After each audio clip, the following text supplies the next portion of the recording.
Bible मुकद्दस नहीं पढ़ी आपने, हवाला नहीं सुना? हवाला सुने जी? सुने कि इतों सुन के फिर कर देता है? दोनों कन्ना सुने कि एक नाल? दोनों नाल सुने हैं। तो जब दोनों के साथ सुनते हैं तो बात कहाँ पे रह जाती है? अंदर ही रह जाती है, और जो अंदर उतर जाती है वो ही चीज बाहर निकल सकती है। और खुदावंद का कलाम, खुदावंद पाक मुकद्दस कलाम जो है जो इन मट्टी के बर्तनों में रखा गया, और ज़रूर है कि अच्छे खजाने से इंसान अच्छा खजाना ही निकालता है। हालेलुया जी। नबूकदनेस्सर ने अपनी सल्तनत के दूसरे साल में ऐसे ख्वाब देखे जिनसे उसका दिल घबरा गया।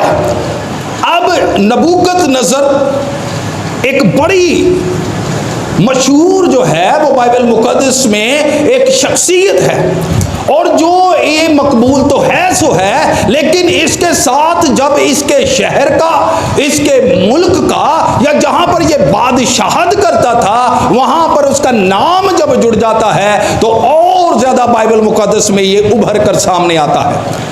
इसका जो शहर और मुल्क था जहां पर ये बादशाहत करता था, ये बाबल शहर का जो था, वो बाबल का ये बादशाह था, ये वहां पर सल्तनत करता था। और जब हम इस बारे में कलाम मुकद्दस में से हम देखेंगे इन चार सल्तनतों पर, सल्तनत, बादशाहत यानी बादशाहत का तौर तरीका जो है, यानी वो आयाम जिसमें बादशाही कानून चलता था, बादशाहत चलती थी। अब ये वजह क्या हुई कि ये तमाम बादशाहत का ज़हूर हुआ, क्योंकि हम इनको लगातार जो है वो सल्तनत के तौर पर ही सीखेंगे। अब यहाँ पर उसने देख लिया, और जब देखा है तो वो देख कर घबरा गया। वो देखकर क्या हुआ जी? घबरा गया। और वो क्या देखता है कि मैंने ख्वाब देखा, वो अपने तमाम उन चीज़ों के बारे में जो बादशाहत थी, यानी बादशाही जहां पर वो करता था, अपने लोगों के बारे में, अपनी बादशाहत के बारे में, अपने शहर के हालात के बारे में, तमाम चीज़ों के बारे में फ्यूचर में सोचने लगा कि मेरी बादशाहत या इस जगह पर क्या होगा, या मेरे साथ क्या होगा, या सल्तनत में या दुनिया में मेरे साथ क्या होगा। लेकिन वो जब ये बातें सोच कर सोता है तो खुदावंद खुदा के मुकद्दस कलाम में लिखा है कि उसने यहाँ पर ख्वाब देखे हैं, ख्वाब देखे हैं। वो ख्वाब एक की बात नहीं कर रहे, यहाँ पर ख्वाबों का जिक्र किया गया है, ख्वाबों का बयान किया गया है। और उन्हीं ख्वाबों में से एक ख्वाब जो था वो एक ऐसी मूरत का था जो जरूर है कि चमकदार थी, लेकिन जब उसको देखा गया तो वो जो हैकल थी वो नहायत ऊंची, वो इतनी मूरत ऊंची थी कि उसको देख कर डर लगता था। उसको देखकर क्या लगता था जी? डर लगता था। और जब उसने ये देखा तो वो बहुत ही परेशान हुआ, वो डर गया। और जब वो डर गया तो उसने उसी वक्त उसने सुबह का इंतजार नहीं किया, उसने सुबह का इंतजार नहीं किया। और उसने क्या किया, और लिखा है तब बादशाह ने हुक्म दिया कि फालगियों, नजूमियों और जादूगरों और कसदियों को बुलाएं कि बादशाह के ख्वाब उसे बताए। क्योंकि चुनाचे वो आए और बादशाह के हुजूर खड़े हुए, और बादशाह ने उनसे कहा कि मैंने एक ख्वाब देखा है, मैंने एक ख्वाब देखा है।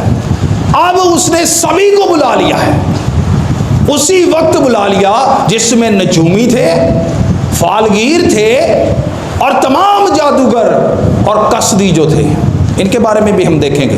अब वो डरा हुआ है, अब वो क्या है, अब वो जब इसको पूरे बाब को हम लगातार पढ़ते हैं तो वहां पर लिखा है कि ये अपने उन लोगों को, नजूमियों को, फालगीरों को और तमाम उन लोगों को, जादूगरों को वो ख्वाब नहीं बताता। ख्वाब क्या है जी?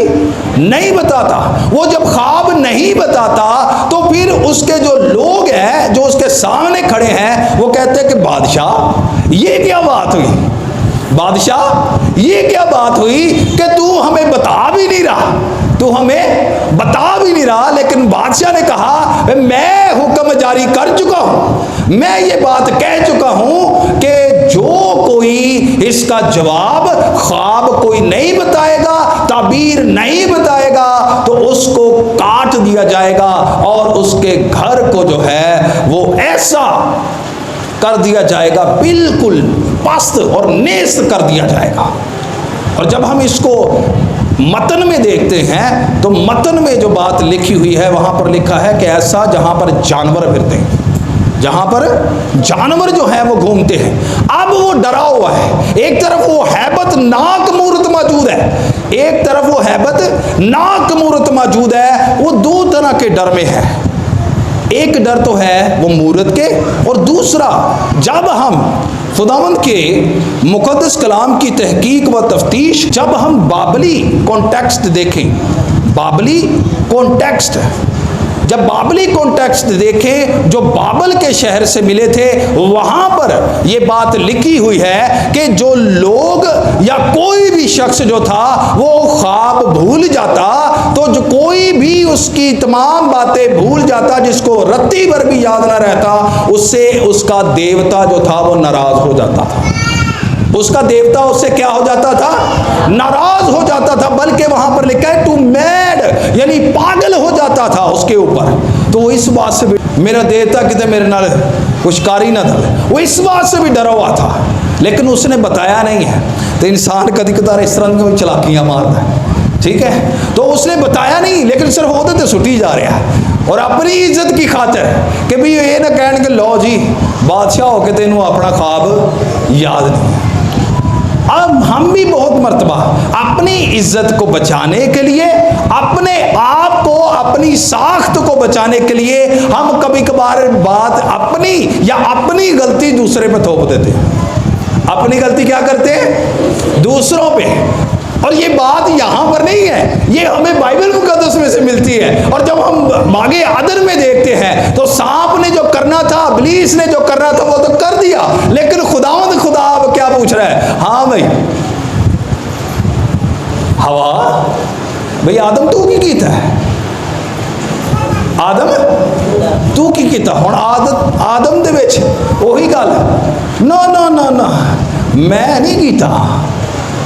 अब देखें कि उसने फल किसने लेकर खाया था? अब हवा ने मजबूर किया? हवा ने मजबूर तो नहीं किया, लेकिन उसने उसमें हाथों से लिया, और जब उसने दिया तो वो इनकार भी कर सकता था, लेकिन उसने लिया और फिर उसने क्या किया जी? खाया। उन्होंने कहा ना ना खुदावंद सारी गलती तेरी। कदी कदार की होता है, खुदावंद जो तूने मेरी मददगार बनाई या तूने मेरे साथ किया, उसने मुझे दिया, तो मैंने सारा गलती तेरी। तू ना बना दा, दूसरे लफ्जों में ना बना, ठीक है जी। तो कहने का क्या मतलब है? तो यहां पर बयान है कि वहां पर लिखा है कि उसने क्या किया है? उसने बताया नहीं है, ख्वाब को नहीं बताया। आदम से भी पूछा गया, हाँ भाई की कीता? उन्होंने कहा नहीं नहीं इसने करवाया। अब हवा से पूछा गया, हवा कहती ना भाई मैं तो अपने पैरों से पानी नहीं पैन देना, सांप ने करवाया जो करवाया। सांप ने मुझे बहकाया और मैंने खाया।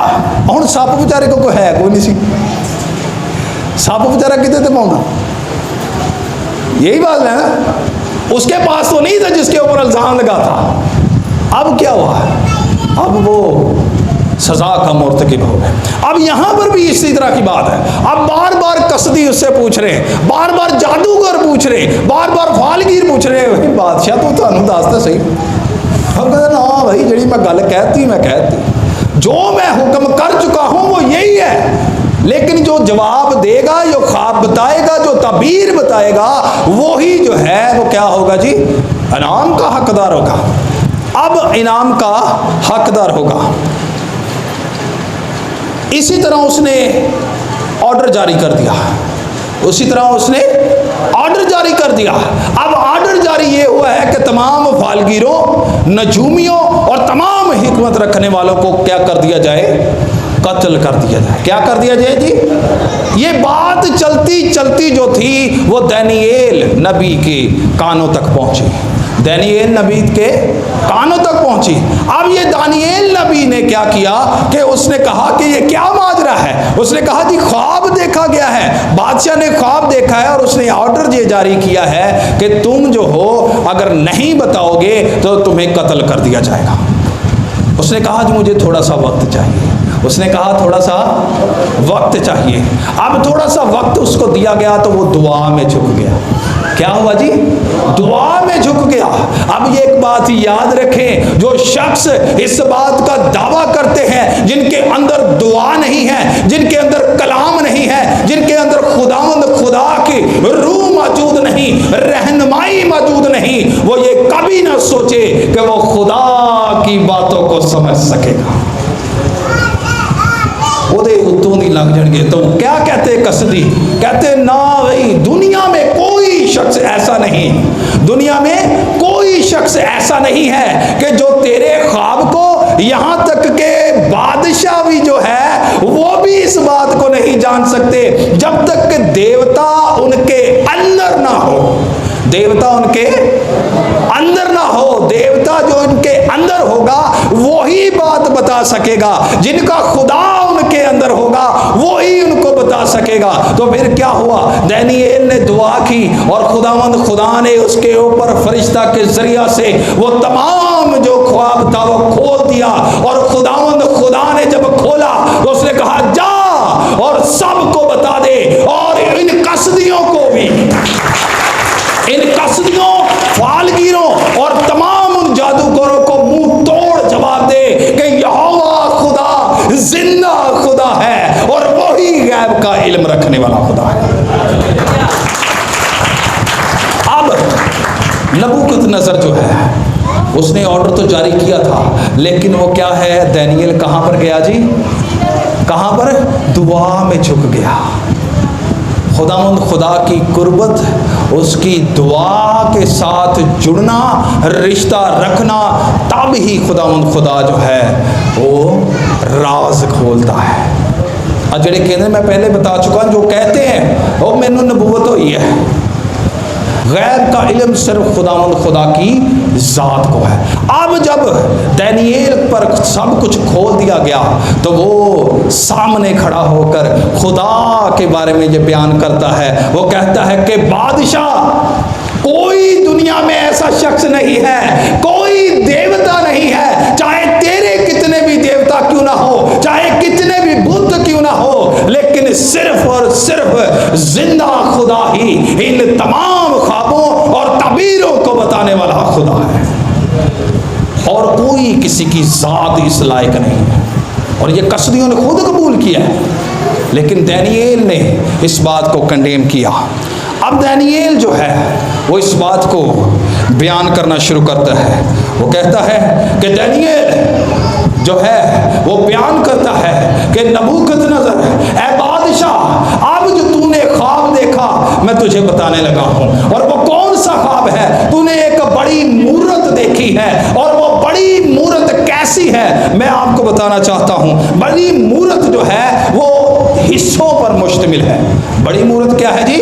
हिस्सों पर मुश्तमिल है। और हिस्से कौन कौन से हैं? बड़े गौर से सुनिएगा। सबसे पहले जो है वो सर है, सोने का सर है, और दूसरा चेस्ट, सीना, और जो बाजू हैं वो सिल्वर के हैं, चांदी के हैं, और जो शिकम है, जो पेट जो नीचे वाला हिस्सा है वो तांबे का है, और उससे नीचे जो टांगे, और टांगों के बाद भी इसको हम थोड़ा सा देखेंगे, टांगे जो है वो लोहे की हैं, और लोहे के साथ ही जो जुड़े हुए हैं वो पाँव हैं, और पाँव जो है वो मट्टी और लोहे से क्या है? जड़े हुए हैं, लोहे और मट्टी से बने हुए हैं, यानी उनमें लोहा भी मौजूद है और उनमें मट्टी भी मौजूद है। अब उसने कहा बादशाह, अब तुझे मैंने ख्वाब बता दिया, अब इसकी तफसीर सुन ले। अब वो बड़े तजस्सुस से इस बातों को सुनता है। आप भी इन बातों को सुनिएगा जी। खुदावंद की मुक़द्दस कलाम में से सोने का सर जो है, अब उसने कहा ये सोने का सर तू है, सोने का सर क्या है? ए बादशाह, सोने का सर तू है। नबूकदनेस्सर, सोने का सर तू है। और ये बाबल की बादशाहत को जाहिर करता है, बाबल की, क्योंकि नबूकदनेस्सर उस वक्त किसका बादशाह था जी? बाबल शहर का बादशाह था। ये तमाम की तमाम सल्तनतें जो हैं वो बाबल के ऊपर आई हैं। तमाम की तमाम सल्तनतें कहाँ पर आई हैं जी? बाबल के ऊपर है। कि हम इनको देखें। एक और चीज़, आखिर वजह क्या हुई कि इसराइल जो है वो कैद में चला गया? आखिर वजह क्या हुई? ये बादशाहों के आने की वजह क्या हुई? क्या वजूहात बनी? अब क्या हुआ? ये बात अब्राहम से चलती है, ये बात अब्राहम, बुजुर्ग अब्राहम से चलती है। और जब बाप अब्राहम से ये चली तो वहां पर कौन पैदा होता है जी? दो बेटे पैदा होते हैं। संडे स्कूल दी कहानियां ने, कौन कौन पैदा होता है जी?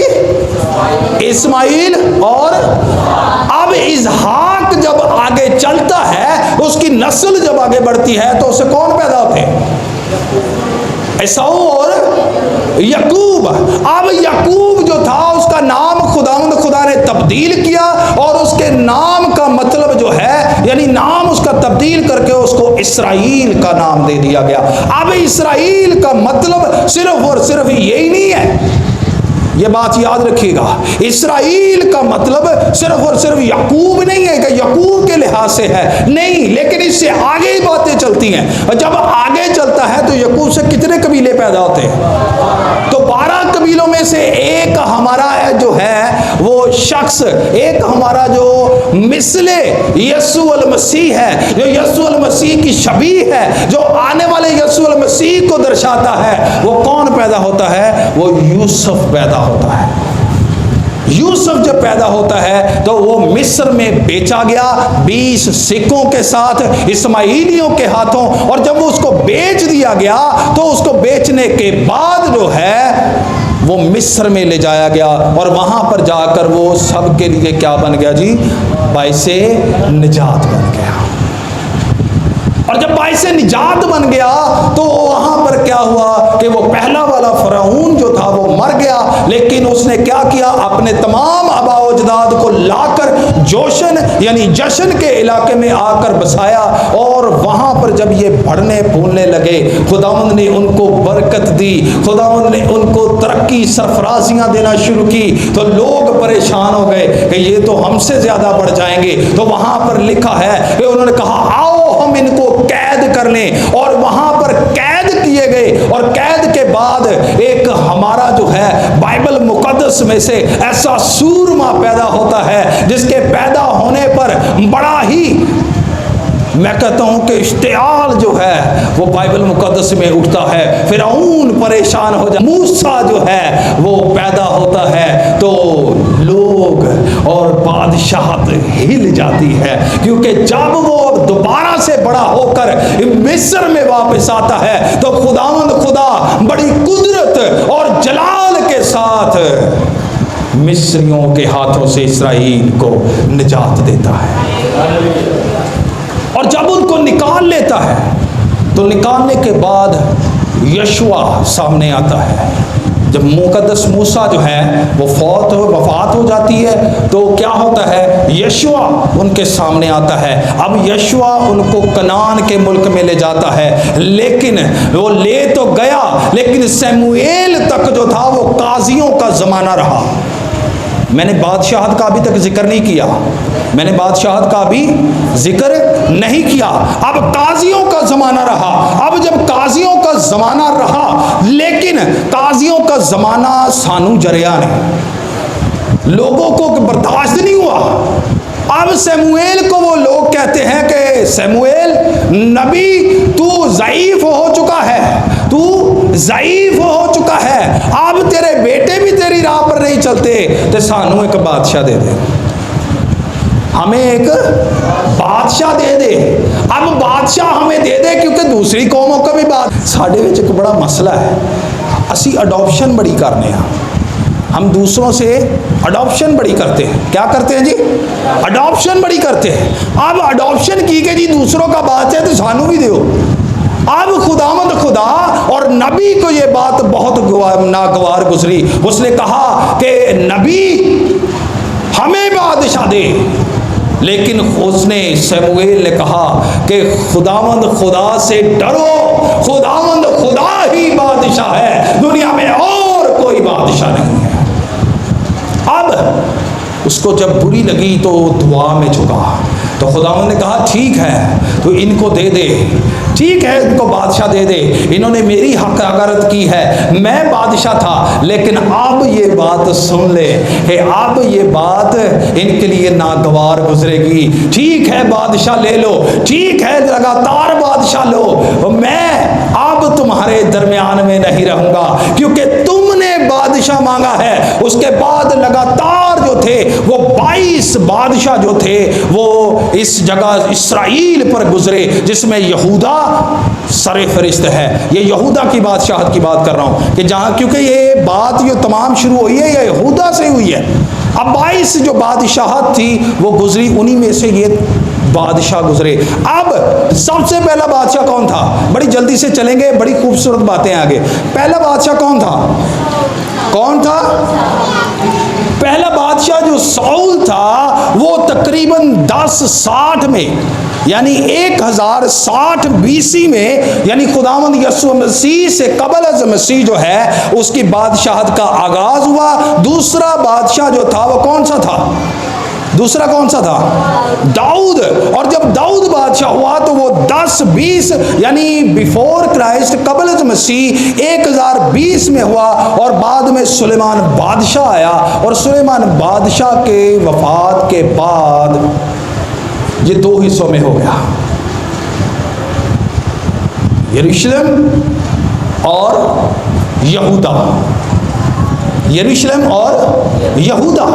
अब ये 2 हिस्सों में जब हो गया, अब 2 हिस्सों में हो गया, चलते चलते चलते चलते खुदा ने कहा ठीक है कि तुमने बादशाह मांगा था, अब क्या होगा? यिर्मयाह नबी की मार्फत अगर हम देखें तो लिखा है कि तेरे लोग 70 बरस गुलामी में रहेंगे। 70 बरस कहाँ रहेंगे? गुलामी में रहेंगे। और जब गुलामी की बात चलती है तो नबूकत नजर बादशाह के बारे में खुदावंद खुदा बयान करता है कि मैं अपने ममसूर को, मैं अपने बंदा को, नबूकत नजर को, बाबल का जो बादशाह है उसको मैंने चरिंद परिंद और तमाम चीजें दुनिया की दे दी हैं, हर इंसान उसको दे दिया। और याद करें, याद रखें कि उसने जब इस पर धावा बोला तो इतना सख्त मुहासरा इसका किया, और मुहासरा ऐसा सख्त था कि 1.5 से तकरीबन 2 साल या उससे भी ज्यादा का अरसा का मुहासरा किया, जिसके दौरान तमाम इसराइल और तमाम लोगों के दरमियान से खाना खत्म हो गया। खाना क्या हो गया जी? खत्म हो गया। अब जब खाना खत्म, इसको हम मजीद जो है हम इस 4 जानदारों में देखेंगे। अब सोने का सर जो है वो इस वजह से ये बाबल की हुकूमत गिनी गई। मैंने पहले बताया कि जब उसने मुहासरा किया तो उसने उसको लूट लिया, उसने उसके तमाम ज़रूफ को लिया, तमाम हैकल के ज़रूफ को पकड़कर वो तमाम को लूट मार करके तमाम शुरफा को, तमाम नबियों को, अंबिया को लेकर, जिसमें दानियल, सदरक, मीसक और अब्द नजू भी था, उसको लेकर वो बाबल में चला गया। अब बाबल में जब वो लेकर गया तो उसने हैकल और तमाम चीजों को आग लगा दी। हैकल को क्या कर दिया जी? आग लगा दी। अब मैं थोड़ा शॉर्ट करूंगा। बाबल जो था उसको सोने का सर इसलिए कहा गया जाता था क्योंकि बाबल में सोना बाकसरत इस्तेमाल होता था, सोना बाकसरत इस्तेमाल होता था। अब जब सोना बाकसरत इस्तेमाल होता था तो उसमें क्या था कि वो हर एक चीज में, यहां तक के अपने तमाम हथियारों को और तमाम चीजों को भी सोने का मढ़ते थे। और यहां पर लिखा है कि कोई और कौम सोने में इतनी दौलतमंद नहीं थी जितनी बाबल था। सोना हर जगह इस्तेमाल होता था। बाबल पर भी एक मजबूत रहनुमा यानी नबूकत नजर जो था वो विराजमान था। अब उसने क्या किया, उसने असीर तो कर लिया, असीर कर लिया। अब नबूकत नजर मर जाता है। जब नबूकत नजर मरता है तो उसकी जगह पे उसका बेटा बल्तशज़र बादशाह बनता है, बल्तशज़र बादशाह बनता है। अब जब बल्तशज़र बादशाह बनता है तो वो क्या करता है, उसको पता है कि मेरी जनाब इस शहर की बड़ी एक धूम है, क्योंकि बाबल जो था उसके बारे में अगर हम देखें तो मैं आपको कुछ मालूमात देना चाहता हूँ। बाबल जो था उसकी जो रकबा था वो 60 मील के करीब था, 60 मील लंबा था बाबल, यानी 16 स्क्वायर फीट था, हर तरफ 16 ही था, वो इतना लंबा चौड़ा था। और उसकी दीवारें जो थी वो 300 फुट की थी, 300 फुट बुलंद थी और 80 फीट चौड़ी थी, जहां पर तकरीबन 4 रथ जो थे वो भाग सकते थे। कितने रथ? 4 रथ। और एक रथ में कितने घोड़े होते हैं? कितने होते हैं जी? 4 भी हो सकते हैं, 6 भी हो सकते हैं, मुख्तलिफ किस्म के हैं, लेकिन ज़्यादातर 4 ही होते हैं। तो आप हिसाब करें कि 4 रथ जो थे वो एक साथ जो थे वो कर सकते, दौड़ सकते थे। लेकिन उसको नाकाबिले तस्खीर बनाने के लिए उन्होंने क्या किया, नबूकत नज़र ने उसको क्या किया जी, 35 फुट नीचे ज़मीन के उसको उसकी नींव रखी, ताकि जो दुश्मन है वो नीचे से खंदक खोद के भी अंदर आ जाए। 35 फुट नीचे उसको रखा ताकि नीचे से भी कोई अंदर ना आ जाए। और इर्द गिर्द उसने पानी रखा, इर्द गिर्द जब पानी रखा तो पानी जो था वो अंदर से आता था। ये याद रखें, बाबल को शैतान की दुल्हन भी कहा गया है। बाबल को क्या कहा गया है? शैतान की दुल्हन जो है। अब ये पहली सल्तनत के बारे में सीख रहे हैं, दुल्हन कहा गया क्योंकि जब हम खुदावंद के मुकद्दस कलाम को पढ़ते हैं तो ये दराए फरात के ऊपर बना हुआ था, दराए फरात के ऊपर बना हुआ था, और अंदर से पानी जब बाहर आता था तो वो जो सुराख थे उन्हीं के जरिए से पानी अंदर आता था। अब बल्तशज़र ने क्या किया कि ये नाकाबिले तस्खीर है, मैं क्या करूंगा। अब उसने एक पार्टी रखी, अब उसने एक पार्टी रखी, उसमें मैनोशी की, और मैनोशी भी उन बर्तनों में की जो खुदावंद खुदा की हैकल से लाए गए थे, खुदावंद खुदा की हैकल से लाए गए थे। अब जैसे ही उसने मैनोशी की, सब जो थे वो तमाम के तमाम नशे में धुत थे। लेकिन उसी के दौरान खुदावंद खुदा का बंदा कहता है कि तेरी जो बाबल की हुकूमत है इसका आखिर हो जाएगा, और फिर मैं दूसरी सल्तनत को तेरे ऊपर चढ़ा लाऊंगा, और दूसरी सल्तनत के बारे में मैं आपको सिखाऊंगा। अब यहाँ पर देखें कि जब वो मैनोशी में थे तो क्या हुआ कि उधर से फारसी और मादी जो थे, दुश्मन की जंगे जो फौज थी वो आहिस्ता आहिस्ता उन सुराखों से अंदर आना शुरू हो गई।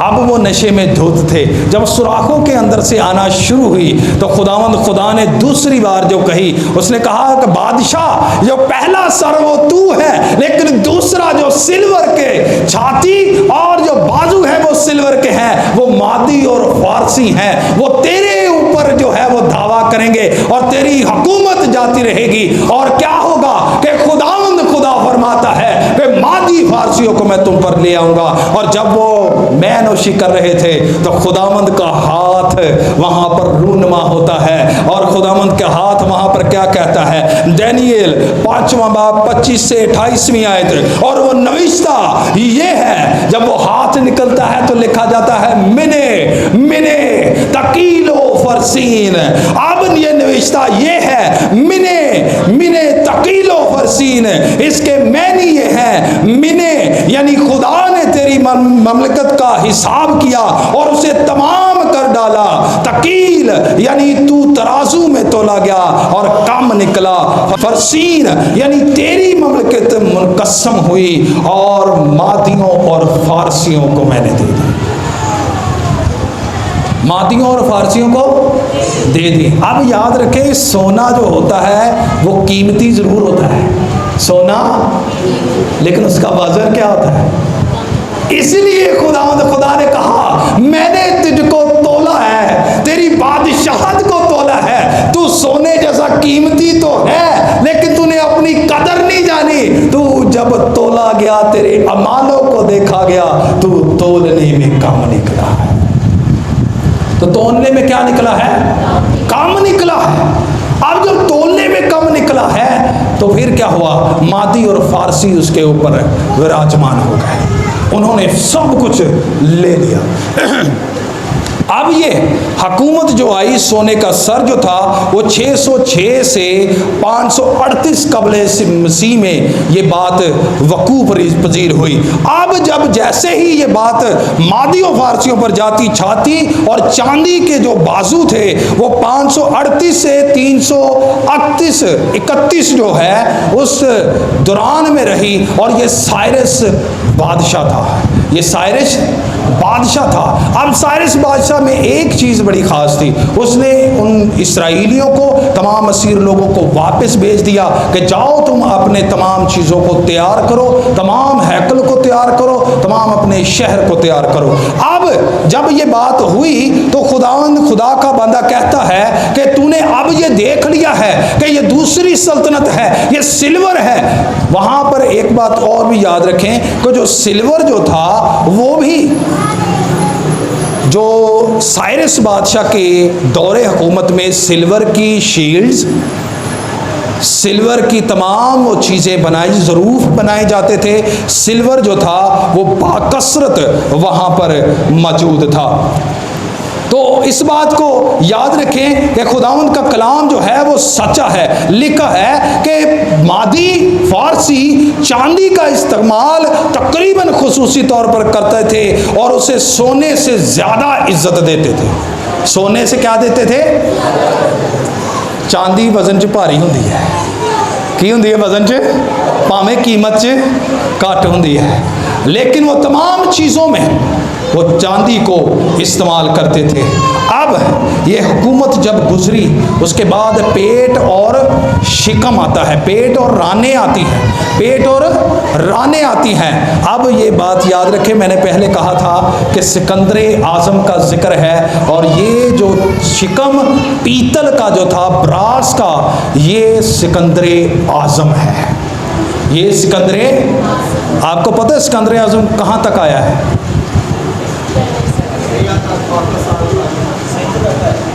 जी, कहते हैं कि सांगला हिल तक आया है, कहते हैं सांगला हिल तक आया है। और यहां पर एक बादशाह था जिसने उसके दांत खट्टे किए थे, कहते हैं। इस बात को ज़हन में रखिएगा कि सिकंदर आज़म, इसके बारे में हम देखेंगे कि आने वाला वक्त जो है, चार जानदारों के बारे में जब देखेंगे इसको मज़ीद हम इसको खोलेंगे। अब जब सिकंदर आज़म ने, इसने जब हुकूमत शुरू की तो 311 से लेकर इसने 168 तक जो है वो हुकूमत की है। ये तारीख जो है वो पीछे की तरफ आती है। तारीख क्या होती है जी? पीछे की तरफ। ये सिकंदर आज़म दी ग्रेट है। ये मैं क्यों बता रहा हूँ, आखिरी चंद बातें बड़ी ख़ास हैं। अब आती हैं टांगें, टांगें और पाँव। टांगें लोहे की थी। अब यहाँ से रोम की हुकूमत शुरू होती है, रोम की हुकूमत शुरू होती है। मैं थोड़ा सा शॉर्ट इसलिए कर रहा हूँ कि टाइम नहीं होता हमारे पास। ये तकरीबन 1.5-2 घंटे का मैसेज है। मेरे पास 4 पेपर हैं पढ़े हुए हैं, इसकी स्टडी बहुत सारी है, मैं इसलिए बाबल के बारे में नहीं बता रहा हूँ। अब यहाँ पर जब रोम के बारे में बात आती है तो रोम जो था वो लोहे की मानद था। उसने, मैंने पहले बताया, इससे पहले मैसेज जो हमने सुना था उसमें बताया था कि रोमियों ने किस कदर जो है वो क्या किया था जी, कत्लो गारत की थी। इसी के दौरान क्या हुआ कि मसीह यस्सु को भी जो था वो क्या कर दिया गया जी, मसलूब कर दिया गया। क्योंकि ये जो हुकूमत थी वो 168 से लेकर 476 खुदावंद यस्सु मसीह के बाद की वहाँ पर तक हुकूमत थी। अब जब ये जाती है तो आहिस्ता से नीचे जाते हैं, तो पाँव आते हैं। पाँव कौन कौन से किस तरह के थे जी? मट्टी और अब याद रखें कि रोम जो था वो तकरीबन आने वाले वक्त में जो था 538 से 1798 में रोम जो था वो डिवाइड हो गया। रोम जो था वो क्या हो गया? डिवाइड हो गया। रोम जो था वो डिवाइड हो गया क्योंकि इसमें तफरीका था। इसमें क्या था? लोहा और मट्टी दोनों आपस में मेल खाते हैं जी? नहीं खाते ना। तो फिर क्या हुआ? तफरीका हो गया। अब 10 उंगलियां उसमें, मैं शॉर्ट कर रहा हूं, 10 उंगलियां जो है वो यहां पर बयान किया गया है। 10 उंगलियां ऐसे शहर थे जो मिलकर जो थे वो रोम की हुकूमत बनाते थे। ये 10 उंगलियां 10 बादशाह हैं। 10 उंगलियां 10 बादशाह हैं। इनके नाम भी जो हैं वो मेरे पास मौजूद है। मैं अगर बताना चाहूँ उसमें चीदा नाम है। ये पहले दौर में इनके नाम बाइबल मुकद्दस में और थे, लेकिन इसमें सबसे पहले ये 2-3 बातें हैं वो जर्मनी है, इटली है, फ्रांस है, पुर्तगाल है और भी बहुत सारी ऐसी चीज़ें। मैंने बताया कि 10 ऐसे ममालिक थे, 10 ऐसे मुल्क जो आज अलहदा हो चुके हैं, जो आज क्या हो चुके हैं? अलहदा हो चुके हैं। दानियल 2 बाब, दानियल 7वां बाब और मकाशफा 13 बाब, ये तीनों एक हैं। ये तीनों एक हैं। उसमें हम देखेंगे तो यहाँ पर जब 10 बादशाह डिवाइड हो गए तो रोम की हुकूमत जो है वो ख़त्म हो गई। रोम की हुकूमत क्या होगी जी? उन 10 मुल्कों पर क्या होगी? ख़त्म होगी। लेकिन आज तक रोम की हुकूमत चल रही है, ये बात याद रखिएगा। ग्रेगरी कैलेंडर आज भी हमारे इस्तेमाल होता है। अब आखिरी बात, उसने कहा, ऐ बादशाह, तूने देख लिया ये सोने का सर, चांदी के सीना और बाजू और ब्रास पीतल के शिकम और लोहे की टांगे और तमाम ये बातें, लेकिन एक लिखा है कि एक बादशाहत आएगी, एक बादशाहत आएगी। और बादशाहत कैसी होगी? आसमान से खुदा के हजूर से एक पत्थर को काटा गया, एक पहाड़ से पत्थर को काट दिया गया जो बगैर हाथ लगाए, जो बगैर हाथ के काटे हुए जो था वो गिराया गया। और वो जब गिरता है तो वो कहां पर गिर रहा है जी? कहां पर? कदमों पर गिर रहा है। कहां पर गिर रहा है? कदमों पर गिर रहा है। उन तमाम 10 और तमाम उस लोहे की जो सल्तनत है उसके ऊपर गिर रहा है। और अब उसने कहा कि ये सल्तनत कभी खत्म होने वाली सल्तनत नहीं है, ये किसी और की सल्तनत नहीं है, ये खुदावंद की तरफ से सल्तनत दी गई है। और मेरे अजीजों, मैं चंद बातें आखिरी आपके गोश गुजार करना चाहता हूं। ये आखिरी बातें हैं। मैंने पहले बताया ये मैसेज बहुत लंबा है, ये इसको तलीमी आप कन्वेंशन या कोई भी इस बात में ले सकते हैं। अब लिखा है कि उन बादशाहों के अयाम में आसमान का खुदा एक सल्तनत बर्पा करेगा जो ताअबद नेस्त ना होगी और उसकी हुकूमत की किसी दूसरी कौम के हवाले ना की जाएगी, बल्कि वो इन तमाम ममलकतों को टुकड़े टुकड़े और नेस्त करेगी और वही अब तक कायम रहेगी। जैसा तूने देखा कि वो पत्थर हाथ लगाए बगैर ही पहाड़ से काटा गया और उसने लोहे और तांबे और मट्टी और चांदी और सोने को टुकड़े टुकड़े किया। खुदा ताला ने बादशाह को वो कुछ जो दिखाई दे दिया, जो दिखाया, जो आगे को होने वाला है और जो वो बयान करता है बड़ा खास है। ये ख्वाब यकीनी है और इसकी तबीर भी यकीनी है। ये दानियेल के सहीफे में ही है। दानियेल के सहीफे में ये 44 से 45 आयत तक है।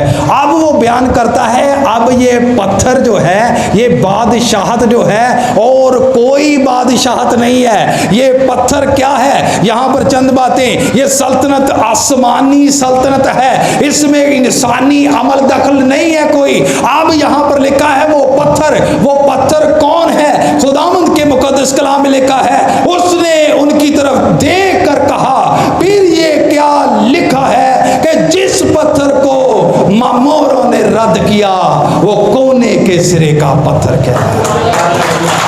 अब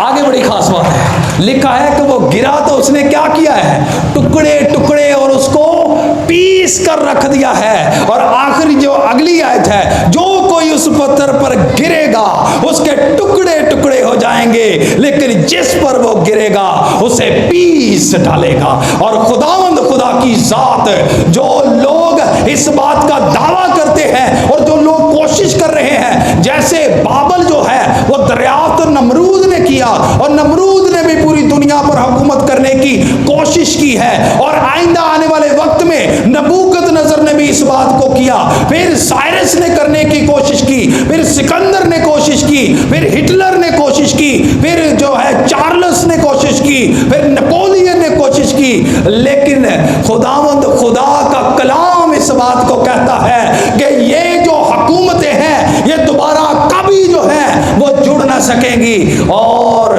जो कोई सोचता है कि मैं दुनिया पर हुकूमत कर लूँगा, जो कोई सोचता है वो बादशाहों के बादशाह को जो उसके सामने अपनी हुकूमत कायम कर लेगा, जो उसके सामने खड़ा होने की कोशिश करेगा, वो पत्थर जब आता है तो तमाम बादशाहों की जड़ों को हिला देता है और उनको टुकड़े टुकड़े पीस के रख देता है। दुनिया में कोई और बादशाह नहीं, दुनिया में कोई और बादशाह नहीं है, दुनिया में और कोई किसी को औकात नहीं है कि खुदावंद खुदा की जात के अलावा कोई बादशाह हो सके। और क्या लिखा है कि वो बादशाह जो है वो 19वें बाब में मकाशवा की किताब में लिखा है, 19वें बाब में लिखा है वो सफेद घोड़े पर है और नरसिंगा के फूंकने पर वो घोड़े के साथ वो आ रहा है और उसके साथ फरिश्ते हैं, उसके साथ मुकद्दसीन है, और उसकी रान पर लिखा है कि बादशाहों का बादशाह और खुदावंदों का खुदा।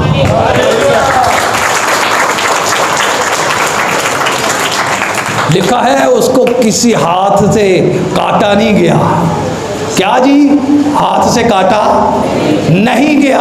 अब खुदावंद खुदा की जात इस बात को कह बयान करती है कि यहाँ पर लिखा है कि खुदावंद खुदा जो है, खुदावंद यस्सु अल मसीह की ज़ात में ना तो कोई इंसानी अमल दखल है, ना इंसानी हाथ है, वो ना तो जिस्म की ख्वाहिश से पैदा हुआ है, ना किसी इंसान की ख्वाहिश से पैदा हुआ है, बल्कि वह रूह से पैदा हुआ है। और मुकद्दसा मरियम के पास आकर कहता है, ए मरियम देख तुझे एक बेटे की बिशारत है और वो कलमा होगा। और कलमा कौन है? इब्तिदा में कलाम था, कलाम खुदा के साथ था, कलाम खुदा था और कलाम मुजस्सम होता है। और हम ऐसा जलाल देखते हैं जैसे बाप के इकलौते का जलाल। और दुनिया में और कोई सल्तनत कायम न रह सकेगी। जो लोग सोचते हैं, मैंने बताया था द न्यू वर्ल्ड ऑर्डर के बारे में, आज भी बहुत सारे लोग दुनिया पर हुकूमत करने के ख्वाब देख रहे हैं, लेकिन मेरे अजीज़ों, असली अब्दी अब्दुल आबाद, अल्फा और अमेगा, अव्वल और आखिर खुदावंद यस्सु अल मसीह की ज़ात बादशाह है और कोई बादशाह नहीं।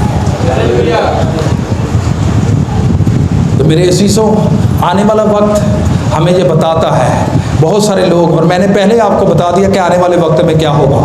पहले हम मैसेज सुन रहे हैं कि आखिरी वक्त में शैतान जो है वो हुकूमत करने की कोशिश करेगा, क्योंकि उसका ये वही प्लान है जो आसमान में उसने रखा था, वही प्लान है जो आसमान में उसने रखा कि मैं पूरी दुनिया पर क्या करूँगा।